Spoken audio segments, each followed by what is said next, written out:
25 years. It was not the easiest way to make a living. I was fortunate. I worked the whole time. And the idea, of course, was not to have to go on the road because it was expensive work. It was a different life working nights as opposed to working days. We made an issue out of it, trying to make it something it wasn't.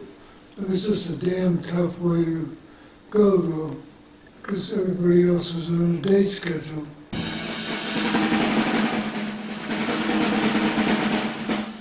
I was 6 when I started studying, and of course I was during the Depression. I think lessons cost 25 cents. The first year I didn't seem to make any progress at all, but at 6, I didn't particularly worry about that. And finally the drum teacher said, "Are you left-handed?" And I said, "Yeah." He said, "Well, let's try that." After that, things changed.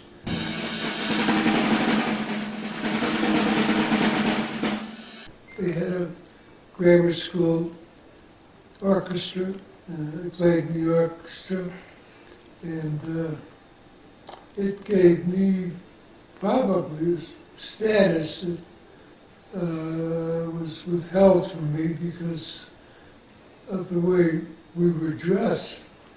My grandmother had been a professional seamstress at the turn of the century, so she made our clothes. The problem was our clothes didn't look like anybody else's clothes. And all the boys wore long trousers. We had velvet short trousers, which didn't help in becoming a part of, quotes, the gang.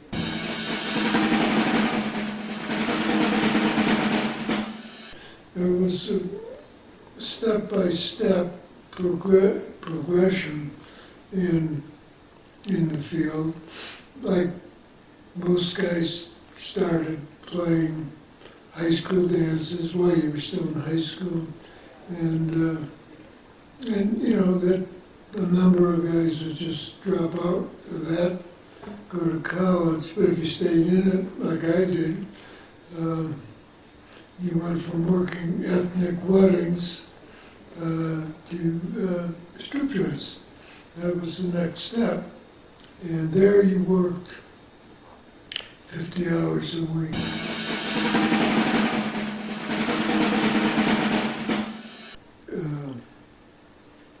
When I graduated from high school, I was nonplussed. Nobody, my family had ever gone to college. And so I didn't know what the hell to do with my life. This opportunity for scholarships at the University of Miami came up, and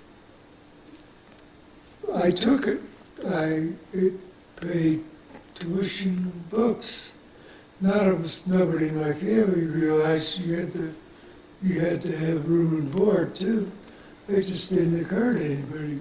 So, but I went to Florida and lived on oranges and whatever else people had growing in their front yard. And then I got a job in a strip joint, and which was great. Paid $10 a night, you could live. And I played with the Miami Symphony. That was part of the scholarship. University of Miami was heavily endowed at that time, and they gave scholarships. Nowadays they give football scholarships or basketball scholarships.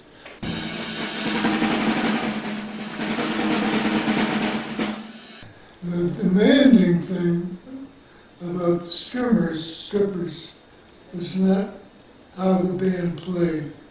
They very frankly didn't give a rat's ass. You played slow, medium, and fast tunes. Where their bone of contention came from was you damn well better not keep them up there more than 10 minutes. And I thought the function of a drummer was to play from a jazz perspective. Well, that wasn't the function of a drummer at all.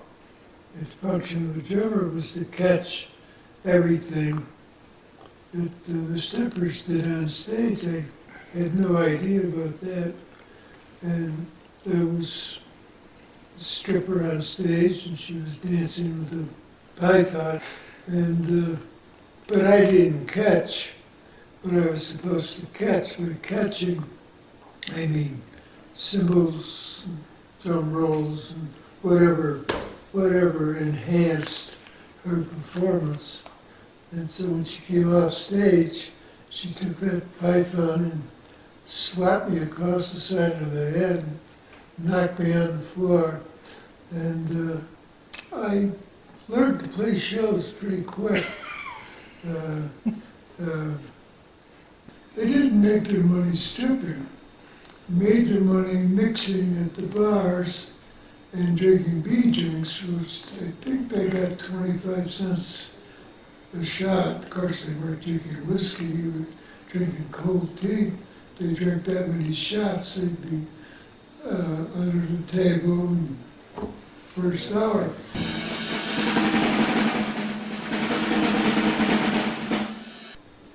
And these were mostly outfit-owned clubs,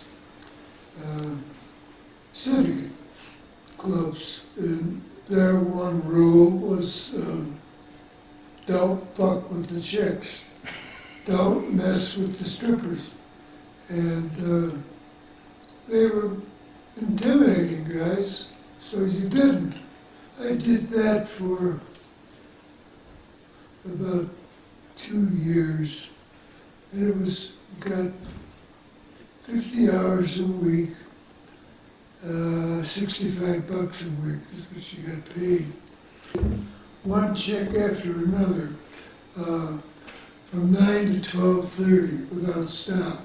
At 12:30, you had a half hour off, but that half hour you weren't really free to do what you wanted to because you had to get food for the chicks. So they were obviously didn't leave the clubs for safety reasons. And so that half hour intermission you spent in a restaurant getting food for the strippers.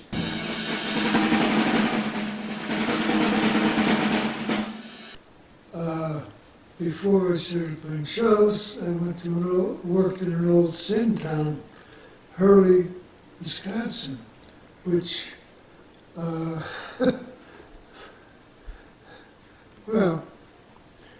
I'm surprised we all got out of it alive. And yet there was time for foolishness. The trumpet player and I used to go up to Lake Superior, which was just 10 miles away. And I was scratching, and one day, the hell I'm scratching. He looked, he said, "You got crabs, man." So I said, I didn't know what crabs. I had a comic, and he was supposed to do 5 minutes between each girl. So that was our intermission. Every 10 minutes you had, or 12 minutes, you had 5 minutes, or supposed to have 5 minutes off. Except he cheated, and he'd do 2.5 minutes, which meant you're playing the next girl. So we, guys in the band, had an active dislike for him. But he had to pass us to get up on stage. And he looked dressed, had a pencil-thin mustache, just like Rudolph Valentino, which he was inordinately proud of. Well, he had to pass me to get on stage. So one night, I took the time and put about 10 crabs in a bottle, and when he passed me, I dumped the bottle on his back of his neck, which he didn't realize at the time. So I almost got rid of my crabs, and gave him the union. So, well, the next night he came into work, and of course the guys in the band knew what I had done, and we said, hey Bill, where's your mustache? Because he was so proud of it. It was like pencil thin, and he wouldn't tell us what the problem was, but the problem was I had given him crap.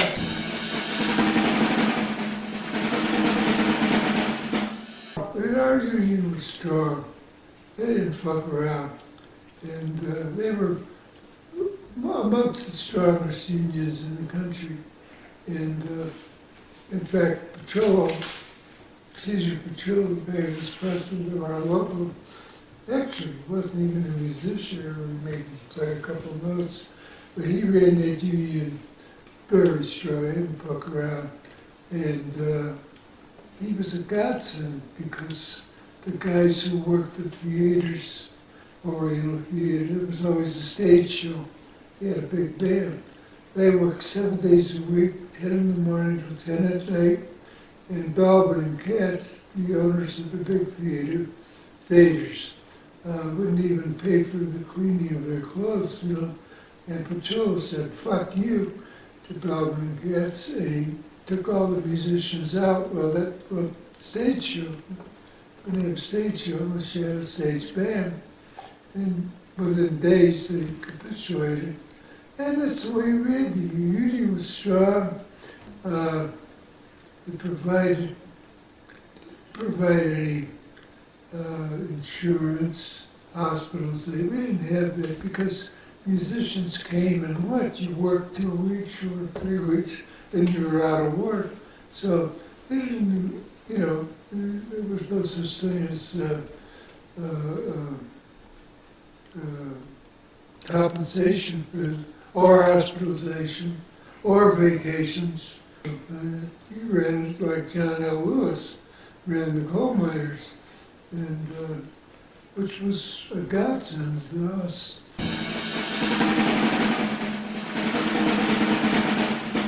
Came back to Chicago after Harley, got a job playing shows, obviously, and of course my background was so diversified.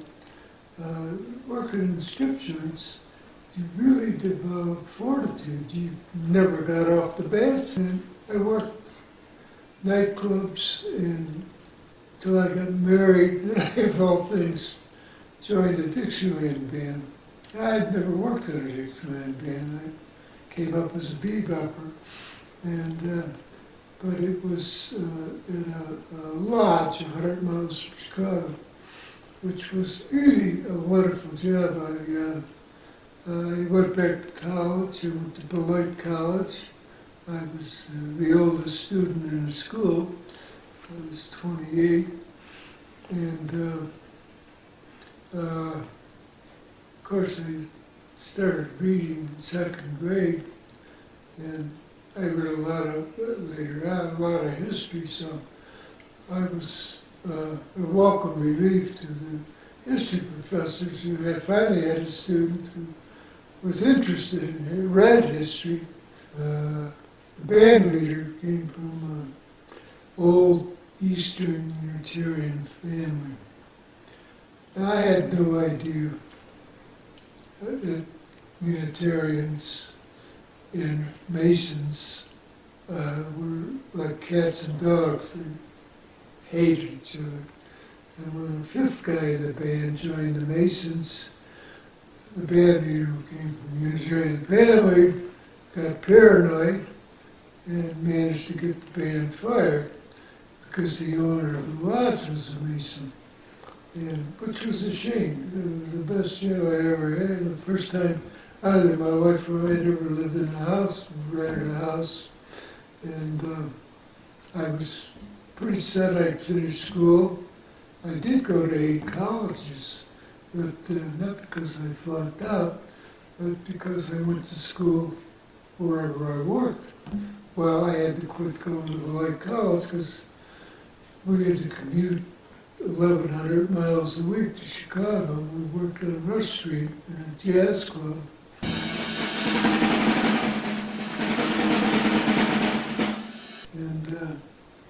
after that, I was out of work the only time in my life.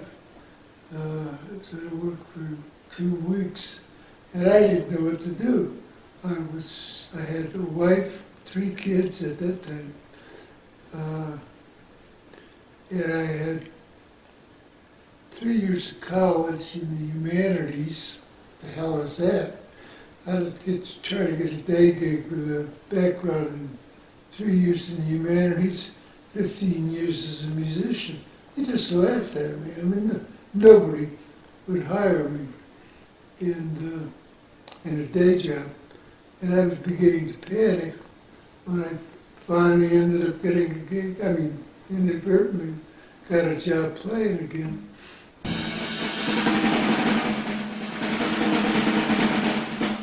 The trumpet player got me a job at a hotel playing show, and that worked real well. And they had 2 drummers, one to play the show and one to play the dance music, which bugged the shit out of the owner, but he didn't know what to do, so he made a deal with the booking agent. They would make me the band leader, so I'd get that half salary plus mine, and I was now a band leader. Well, it was 135 plus half of 135. So it was good money. It was good money because the sidemen earned 135, and I had to work 7 nights a week and play the show and the dance music, but hell, I didn't give a shit. The money was there. And for a musician who did it full time with a family, number one priority was working on a weekly basis. And that lasted 6 years. And as a leader, you were expected in the hotels during dinner music, you played French waltzes, Viennese waltzes, that's what you did. Of course, I hired all jazz players. I said, look, I need this fucking gig, you need the gig, but I think we can sneak through and play jazz if we use our heads. And they all agreed, and I said, we can't be fucking around just playing out and out shit. We'll take a show like My Fair Lady and just approach it from the jazz musician's point of view without getting loud. And we did, and the band was enormously successful.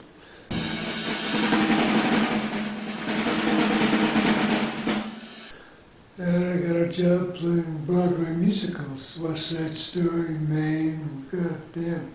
If it was a musical off of Broadway, it eventually got to Chicago. And this theater went 50 weeks a year, so you had 2 weeks off without pay, but shit, you work 50 weeks a year. I did that for another 7 or 8 years, and the union had a law, if you worked steady, you couldn't take any freelance work on your off nights. And if you were a freelance player, you couldn't walk into a steady job and then do freelancing on your nights off. I was, belonged to that group, guys who were steady players.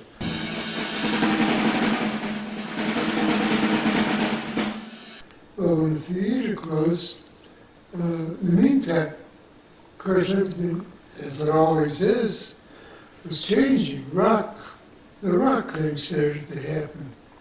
And my feeling, and the guys in the band, fuck, we'll never have to do that shit. And, well, of course we did, because the theater closed. And so did the Ice Show at the Hilton, where I worked for a year and a half. So did the Playboy Club that hired 12 guys, 4 trios. That all went. So all the steady work, which guys relied on like me, disappeared. And you were left to freelance. Well, spent your whole life working steady, you didn't even know anybody who freelanced. I mean, I didn't know any of the jobbing musicians. And so the first 6 months I didn't work at all, but in the meantime, I had started teaching school in the inner city under the illusion that one of my sons would go to Harvard. As it happened, my daughter was offered the scholarship. Not my, at any rate, still couldn't afford it. And so after 6 months I started freelancing, which was a bitch for a drummer because you had to pack up your drums after work. Not like working a steady job where you simply took your cymbals off the stand because they always stole cymbals and went home. No, you had to pack up. You had to get in and out of these places like the Drake Hotel or the Ritz, Carlton. And they wouldn't let a drummer go in the front doors. You had to go around the back, up through all the slop, up through the kitchen. And by the time you got to where you were ready to go home, you hadn't even started. And you had to set up, play, and then reverse. And parking was a bitch, parking was like $5. You only earned $30. So you always found some place to park in an alley, which in retrospect was a dumb fucking thing to do because there were a lot of not very nice people.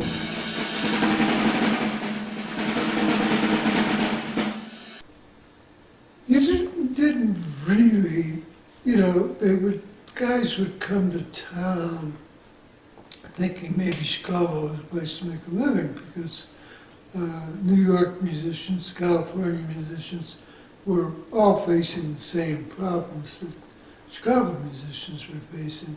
But for some reason, they thought Chicago was a place to come.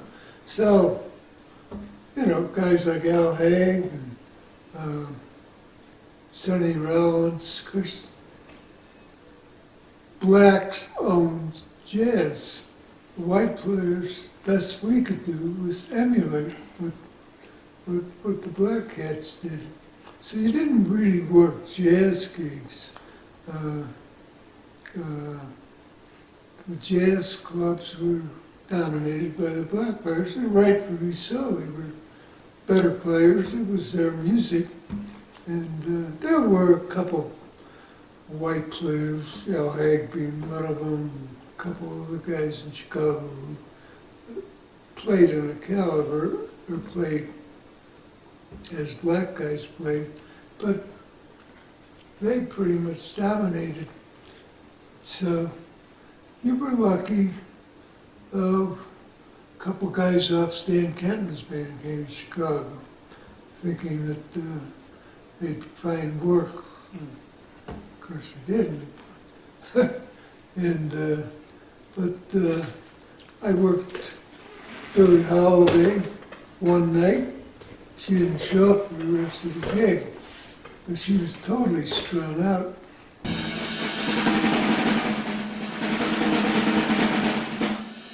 I ended up working Barnum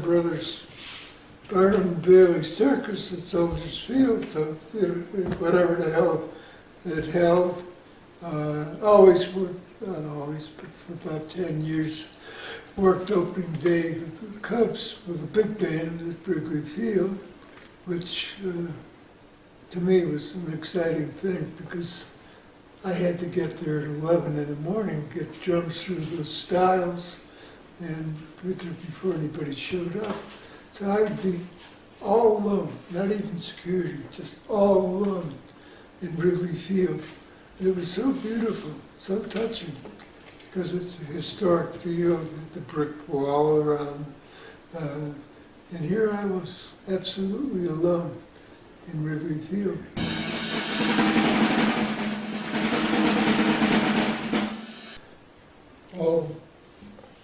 Worked a wedding one day in an affluent suburb. The guy came up to the band and said, nice to have a Sunday afternoon gig. And I said, man, it sure fuck is. Because Chicago had turned into a Saturday night town for musicians. And I noticed that the bridegroom had a star, a big tin star. I thought, that's fucking weird. It was tails. It was a formal wedding.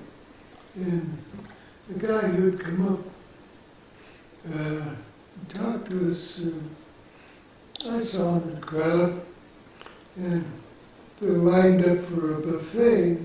They had a hunk of beef the size of a house, and the best looking food I've ever seen. And they got the bride and groom first, and he turns around and blows the whistle. Says, stop to everybody. So obviously everybody stopped. And he said, the band eats first. I said, who the fuck is this guy? And he said, don't you know? I said, no, nobody in the band knows. He said, well, that's Bill Murray. Well, nobody in the band knew who Bill Murray was because we always worked on Saturday night. And the guy I was talking to, that was John Belushi, but we didn't know that either. So when I got home, I said to my kids, who the hell is Bill Murray? They said, Bill Murray? I said, yeah, I just worked his wedding. Well, I guess that's the most status I ever had with my offspring. So all those kinds of things happen, but you could just as easily be working a bowling banquet because a gig was a gig was a gig. And that's what it was. It paid the same. You make any more money working Bill Murray's wedding than I would at a bowling banquet. You worked everything from bowling banquets to society weddings. And sure, it wasn't relevant. It had nothing to do with status. It had to do with working. And of course, that started to dissipate just about the time I thought, hell, I've done this for 65 years. And my wife was on me about never ever being home, about teaching school days and working nights, so I retired from playing.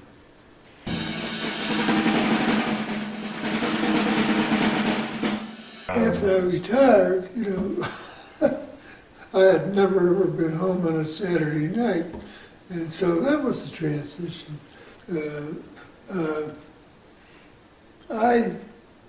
After being around people all my life, I really fell in love with this house, and we moved here, and the transition wasn't that difficult. I've been a reader all my life. That's what I did. And when we moved here, I ran, fly fished, and read. Occasional argument with my wife over our solitude up here, but I loved the solitude.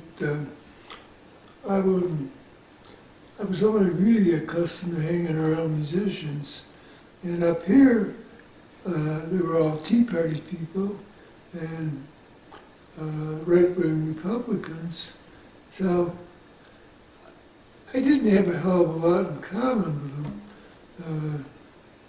They were my age, but we just didn't think about social issues and political issues in the same breath. But I made it.